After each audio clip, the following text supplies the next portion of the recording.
안녕하세요. 오레곤 선교교회 주한준 목사입니다. 오늘은 사무엘하 3장 2절부터 21절까지의 말씀을 중심으로 역전의 명수이신 하나님이라고 하는 제목으로 여러분과 함께 은혜를 나누도록 하겠습니다. 사울이 죽은 이후에 다윗은 헤브론으로 이주하여 유다 지파의 왕으로 7년 6개월을 지내게 됩니다. 그 사이 사울의 군대장관 아브넬은 사울의 마지막 혈육인 막내 아들 이스보셋을 왕으로 세우고 그 뒤에서 베냐민 지파를 중심으로 한 나머지 이스라엘 지파들을 다 규합해서 왕으로 세우고 이스라엘을 지탱해 가지요. 즉 이스라엘의 한 지붕 두 가족이 이어져 갔던 것입니다. 그리고 두 진영의 군대 장관을 통해서 그들은 2년 동안 내전을 치르게 됩니다.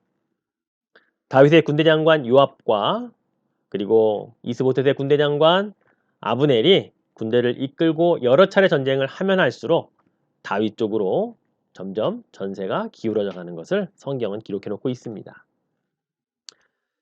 이에 성경은 다윗의 진영의 강성함을 구체적으로 설명하기 위해 헤브론에 머무르고 있는 7년 6개월 동안 다윗의 아내가 6명이 있었고 그 6명의 아내들을 통해 6명의 아들을 낳았다는 이야기를 오늘 본문 가운데 기록해 놓고 있습니다.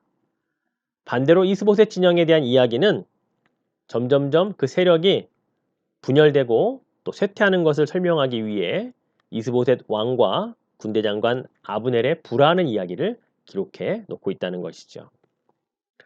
이스보셋 진영에서 서로 불화를 하게 된 발단을 보면 사울의 첩이었던 리스바라고 하는 여인을 군대 장관 아브넬이 간통을 했다라고 하는 소식이 이스보셋 왕에게 전해집니다. 결국 아브넬 장관을 불러서 따져 묻게 되지요. 그러자 아브넬 장관은 그 소문을 진실로 믿고 자신에게 따져 묻는 이 이스보셋에게 매우 화를 내면서 이런 대꾸를 합니다. 공동성경 번역으로 된 것을 보면 나를 유다의 빌부터 살아가는 게데가리로 아시오라고 기록되어 있더라고요. 이 말은 당시의 왕의 후궁이나 첩과 간통하는 것은 왕권을 누리는 쿠데타와 같은 취급을 받았던 시대였습니다.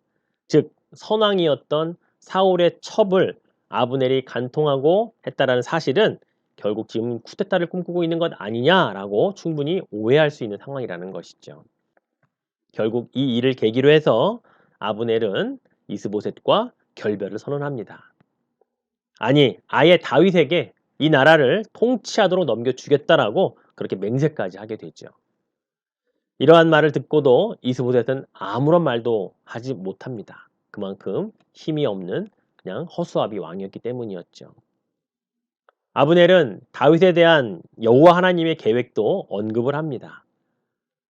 즉 아브넬도 하나님께서 이스라엘을 어떻게 다스려 갈 것인가에 대한 그런 섭리와 계획이 있다는 것을 그는 알고 있었고 그 주인공은 다윗이라는 사실을 나름대로 인정을 하고 있었던 것이죠. 그래서 이제 비로소 아브넬이 그 뜻과 섭리를 따르겠노라고 선언을 한 것입니다. 그리고서 아브넬은 다윗에게 사람을 보내어 자신의 뜻을 전달하고 다윗은 그 뜻을 환영하며 반깁니다. 피를 흘리지 않고도 이스라엘을 통일시킬 수 있었던 길이 열렸으니까 얼마나 기뻤겠어요. 그와 더불어 다윗은 정식으로 자신의 첫째 부인이었던 사울의 딸 미가를 데려올 것을 요청합니다.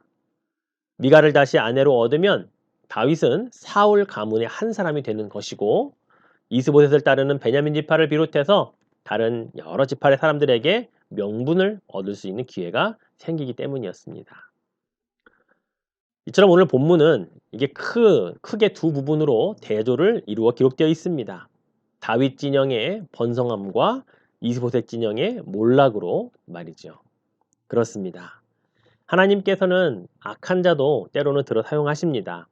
아브넬을 통해 유다 지파와 다른 이스라엘 지파 간에 사실 피 흘리는 전쟁을 치르지 않고서도 통일 왕국을 이룰 수 있도록 그렇게 기초를 닦으시기 때문입니다. 합력하여 선을 이루시는 이 하나님이 일하시는 방법 가운데 하나는 바로 우리로 보여주신 이 장면이기도 한다는 것이죠. 따라서 우리 주변에 가시 같은 이웃이 있을 수도 있습니다. 교회를 향한 대적자들도 있을 수 있지만 우리가 잊지 말아야 할 것은 하나님은 역전의 명수라는 사실입니다. 당장 눈앞에 보이는 성공과 실패가 최종의 결과가 아님을 알고 끝까지 하나님이 일하시는 것을 보며 기다릴 줄 아는 그런 목도하는 믿음의 사람이 되어야 하는 것이죠. 때로는 하나님께서 시원하게 KO 펀치로 한 방에 때려 눕히시는 통쾌함을 맛보기도 하시지만 때로는 경기가 끝난 다음에 판정승으로도 이기게 하시는 분이시라는 사실을 우리가 안다면 어떤 상황 속에서든지 역전의 명수이신 하나님을 기억하고 하나님의 일하심을 우리는 볼 수 있어야 할 것입니다. 오늘도 우리가 살아가는 삶의 현장에서 일하시는 하나님, 때로는 우리에게 주어주시는 역전의 명수신 하나님을 동행하며 또 바라보며 사시는 여러분 되시기를 주의 이름으로 축원해 드리겠습니다. 세 가지 기도 제목 나누겠습니다. 첫 번째는 사람의 생각을 뛰어넘으시는 하나님의 섭리를 찬양하는 교회 되게 하소서. 두 번째는 가정 안에 놀랍고 오묘하게 역사하시는 하나님을 발견하는 날 되게 하옵소서. 마지막 세 번째는 어렵고 힘든 상황 속에서도 하나님을 신뢰하고 인내하며 살아가게 하소서.